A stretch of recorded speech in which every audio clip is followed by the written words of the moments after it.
Assalamualaikum warahmatullahi wabarakatuh. Kembali lagi di kelas bengkel Excel. Hari ini kita akan bahas bagaimana cara mencari sebuah ranking dengan sebuah kriteria. Oke, langsung saja kita ke tutorialnya.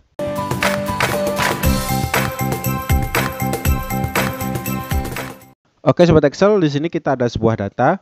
Nah, di data ini di sini kita ada sebuah kelas yang berbeda-beda dan juga nilai berdasarkan kelas dan juga namanya.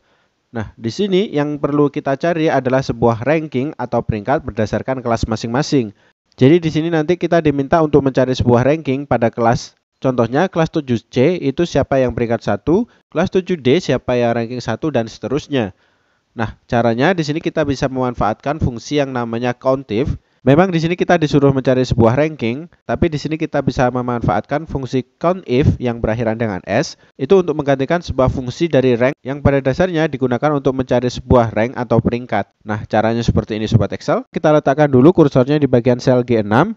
Selanjutnya di sini kita bisa ketikkan sama dengan ketikan COUNTIF yang berakhiran dengan S, terus kita tab.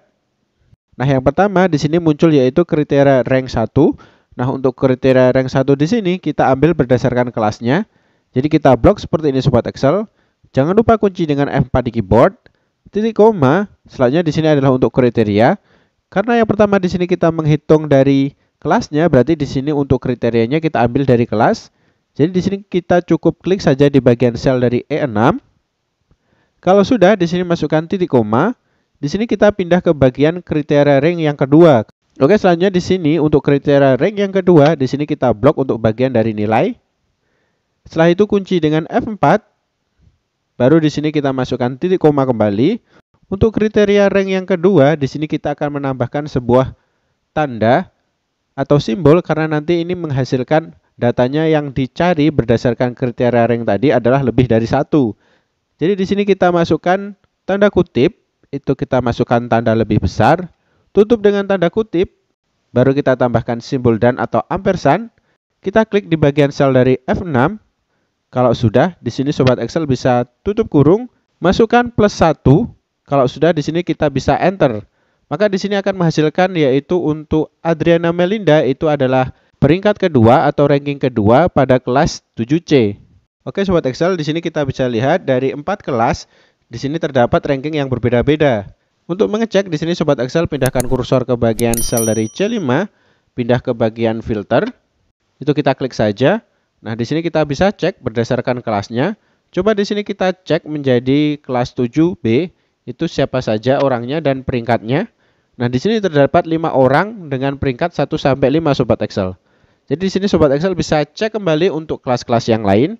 Oke sobat Excel, kenapa tadi kita tambahkan +1? Agar lebih paham, di sini sobat Excel masuk saja kembali ke rumusnya, pindah ke bagian dari sel G6, selanjutnya tekan F2 di keyboard, di sini akan ditampilkan rumusnya, itu kita copy saja, klik kanan copy untuk rumusnya, selanjutnya pindah saja ke bagian sel dari H6, itu terus klik kanan kita paste, kita tekan F2 lagi di keyboard untuk masuk ke dalam rumus. Nah, di sini kita coba hapus untuk +1-nya sobat Excel.